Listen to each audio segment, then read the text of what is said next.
ہندو برادری جو کہ اپنا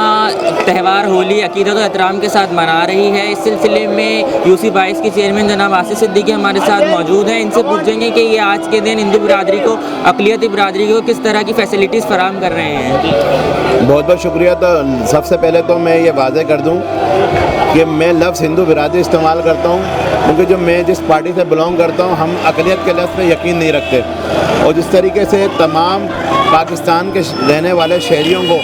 جو حقوق حاصل ہیں، ہماری نظر میں جو ہندو برادری ہو، کرسچن برادری ہو، سکھ برادری ہو، اس کو بحیثیت پاکستانی پورے اپنے مذہبی تہوار منانے کے پوری آزادی ہے، اور ہم اس طریقے سے ان کو ٹریٹ کرتے ہیں، اور جو بھی ان کو اس طرح کے ایونٹ کرنے کے لیے جو بھی سہولتیں درکار ہوتی ہے وہ ہم ان کو دیتے ہیں۔ لیکن ساتھ ساتھ میں یہاں پر یہ مطالبہ بھی کرنا چاہوں گا کہ جس طریقے سے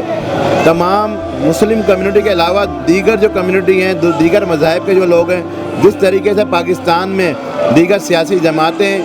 بشمول متحدہ قوموں پاکستان اور حکومت پاکستان ان کو تحفظ فراہم کرتی ہے، اسی طریقے سے ہم مطالبہ کرتے ہیں مودی سرکار سے کہ وہ ہندوستان میں جو وہاں کی جو مسلم آبادیاں ہیں، مسلم لوگ ہیں، ان کو بھی وہ تحفظ اور وہ مذہبی آزادی میسر پہنچائیں، کہ وہ ان کی اولین ذمہ داری ہے، کیونکہ وہ وہاں کے شہری ہیں۔ جس طریقے سے یہاں کے شہری جو اس کا تعلق کسی بھی مذہب سے، اس کو ایک آزادی ہے، اس طریقے سے وہاں کے لوگوں کو بھی آزادی ہونا چاہیے۔